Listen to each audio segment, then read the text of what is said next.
अब आपको किसी एजेंट को 5-10 लाख रुपए पे करने की जरूरत नहीं है, क्योंकि चेक रिपब्लिक का अगर आप वीजा अप्लाई करना चाहते हो तो मैं आपको वो सारी चीजें बताऊंगा जो कि ज्यादातर ट्रैवल एजेंट्स आपसे छुपा के रखते हैं कि वो आपसे हायर साइड पे चार्जेस ले सकें। क्योंकि अगर आपको सारी के सारे राज पता लग गए टूरिस्ट वीजा के और आपका सक्सेसफुली वीजा आ गया तो आप उन्हें हायर साइड पे चार्जेस कैसे दोगे।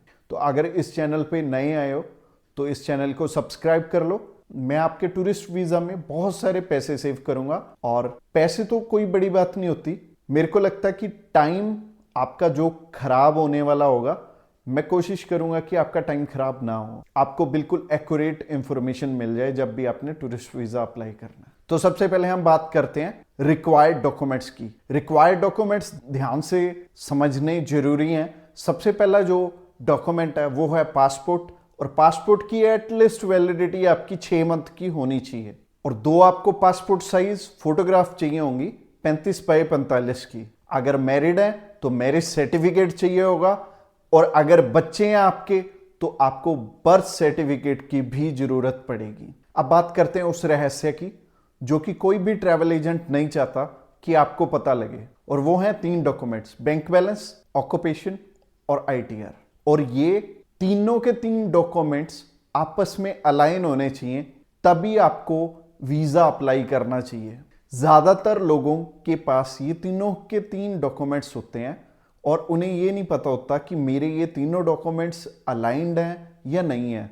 अब आपको मैं थोड़े आसान शब्दों में बताता हूं कि जो बैंक बैलेंस है वो इसलिए इंपॉर्टेंट है, अगर आप चाहे इंडिया में भी घूमने के लिए जाना चाहते हो, मान लो आप शिमला जाना चाहते हो, आपको गाड़ी से पहले पैसे की जरूरत होगी, और ऐसे ही आप इंडिया में आपको पैसे की जरूरत है, ऐसे ही आप जब बाहर घूमने के लिए जाते हो तो आपको पैसे की जरूरत है, और आपके पास अच्छा बैंक बैलेंस होना चाहिए जब आप कोई भी शेनेगन कंट्री का टूरिस्ट वीजा अप्लाई कर रहे हैं। और ये बैंक बैलेंस में जितना भी अमाउंट आ रहा है ये आपके ऑक्यूपेशन से आना चाहिए। अगर आप जॉब कर रहे हैं तो आपकी सैलरी आनी चाहिए हर मंथ अकाउंट में, और अगर आप अपना बिजनेस कर रहे हैं तो वो भी आपको अलाइनमेंट अच्छे से शो करनी पड़ेगी, क्योंकि वीजा उन्हीं को मिलेगा जो कि इंडिया में वेल सेटल हैं और वो अच्छी इनकम कमा रहे हैं और उनके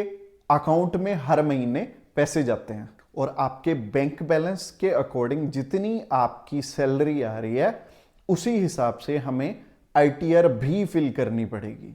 और अगर ये तीनों की तीनों डॉक्यूमेंट्स आपने अच्छे से अलाइन कर लिए तो आपका वीजा इजीली लग जाएगा।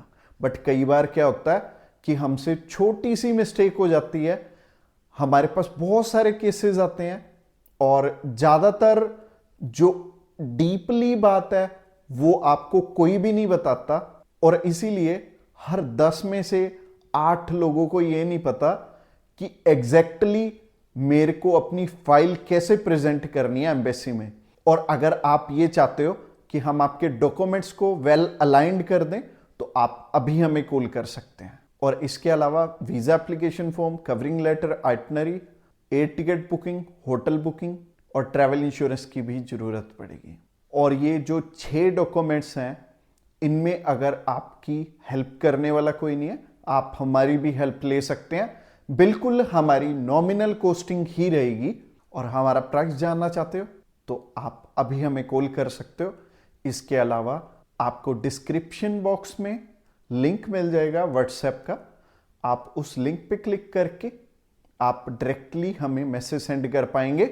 और वैसे तो हम हर एक कॉल को प्रायोरिटी देते हैं, बट कई बार क्या होता है कि हमारे पास ज़्यादा कॉल होने की वजह से अगर हम आपकी कॉल नहीं उठा पा रहे तो डिस्क्रिप्शन वाले लिंक पे क्लिक करके व्हाट्सएप जरूर सेंड कर देना हमें, और हम जल्द से जल्द आपको रिप्लाई करेंगे और कॉल बैक भी करेंगे।